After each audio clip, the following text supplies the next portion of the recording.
In this very quick and easy tutorial, I'll show you how you can set up these rain and star particles, which we made with a Niagara system, and also the sky.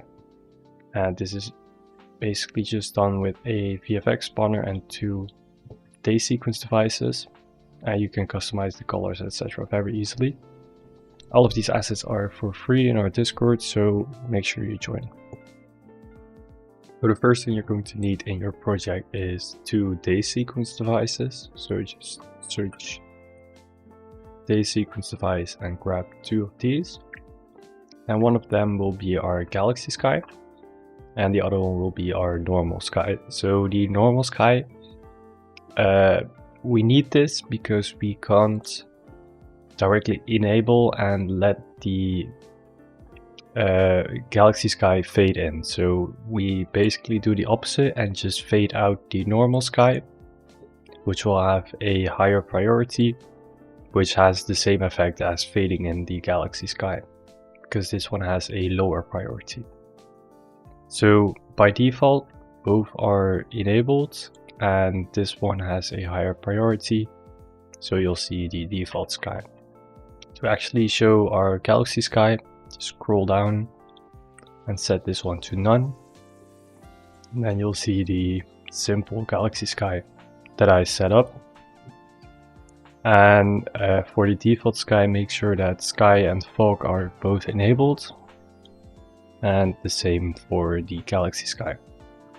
So if you want to change the colors, just go to the low, mid and high. The low will be at the bottom, the mid is here, and the high is like at the top. And you can change all of the other settings that you want. Clouds, I disabled them by setting the opacity to 0. Make sure you enable this here too. So make sure that both are enabled by default. Just set them both to all.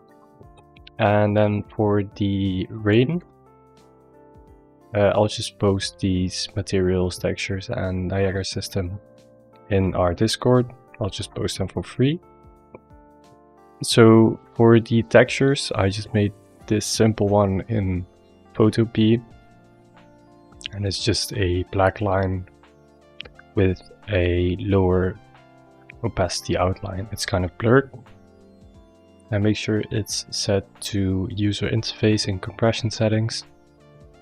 And the same goes for the star, which I just copied from somewhere. And the color here doesn't matter because we're going to override it in the material.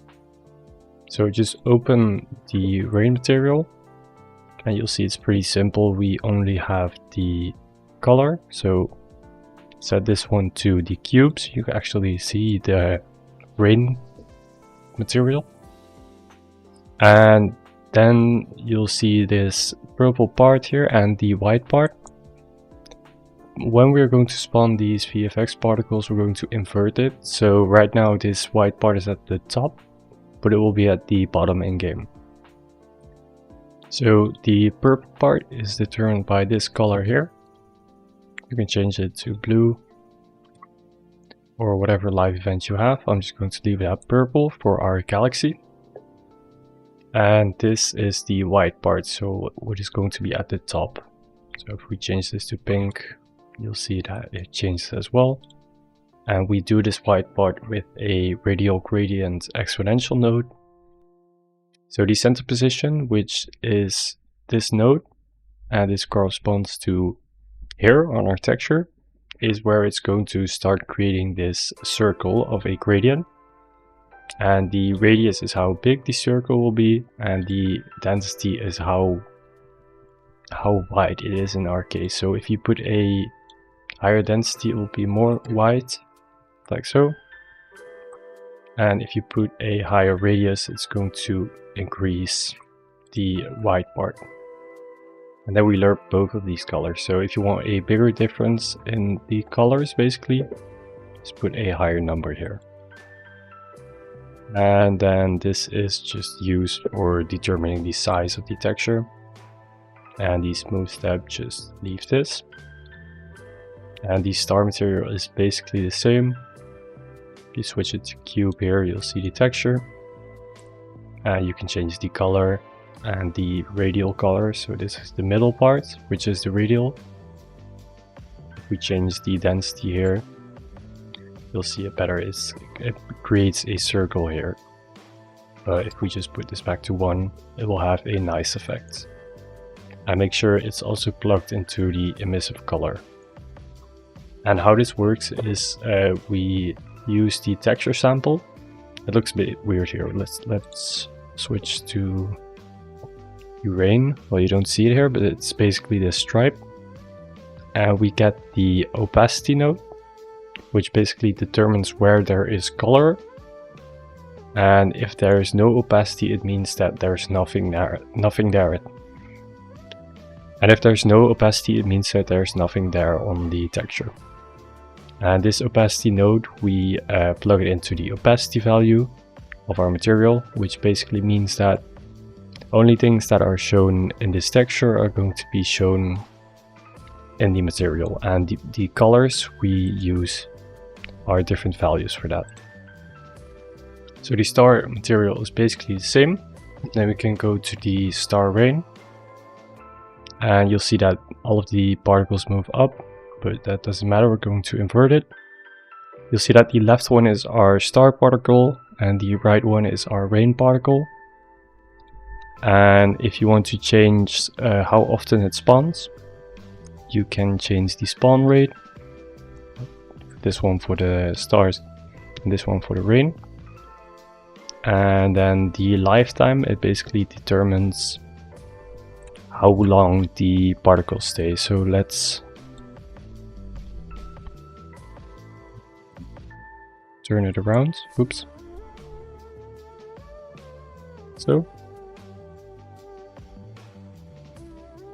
And you'll see there's a lot of old particles, but at some point the particles are going to die out. You'll see that at one point they just start disappearing. That's because their lifetime, which was set to 8 seconds, had run out, so they just disappear after that time. And you'll see that it spawns them from this kind of plane, and that's because we set this to plane with a size of 15,000 to 15,000 for both. You can change all of the velocities for the stars, the rain, in here too if you want to. But for the colors, just change this in the materials. So in your game, you're not actually going to use the Niagara system itself. You're going to use a VFX spawner.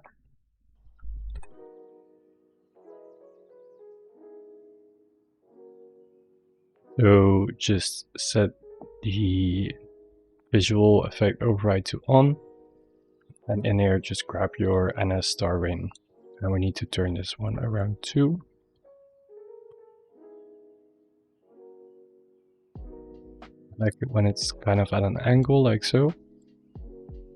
And if you have a way bigger playing field, basically just increase the size of the plane where it spawns. Now you'll probably also need to increase the spawn count, but do mind that at some point it's going to get laggy. I haven't had any issues with this. It's still a lot that is spawning still, but if you are worried about any performance issues, just decrease the spawn amount. But on performance mode it will automatically spawn less particles either way, so they'll have better performance. So in the VFX spawner, set it to the star rain, and clear particles on disable. Just put this, just uncheck this, because now whenever the device is disabled, it's going to let the particles die out naturally instead of just clearing them instantly. And just set it to none. So I'll show it with the sky as well. Let me just disable the other sky. Disable the normal sky. And then when you go inside, you'll see Now we have this nice galaxy rain effect.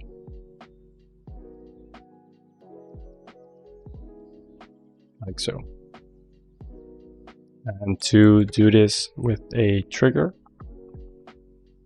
we're going to get 2 trigger devices.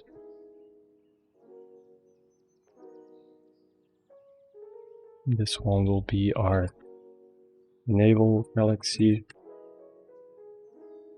This one will be disable galaxy. So for the untriggered event, we're going to go into the normal sky. Like I said, whenever the live event starts, we're going to fade out the normal sky. So this will be the enable galaxy untriggered. It's going to fade back in whenever the galaxy is disabled. And then you can also connect this with your VFX spawner. So just enable this whenever the galaxy event is enabled, and disable whenever the galaxy event is disabled. Like so. And then just set it to disabled on game start and turn the normal sky back on, like so. And this is how you would set up the triggers. So if you trigger one of these triggers, it will enable the rain and the sky both. And for both, it just basically gradually starts the live event. Because the sky, it fades in and fades out, you can change the fade speed here. If you put this lower, it will take longer for the new sky to fade in or out. And if you put it at 1, it's going to fade in and out very fast.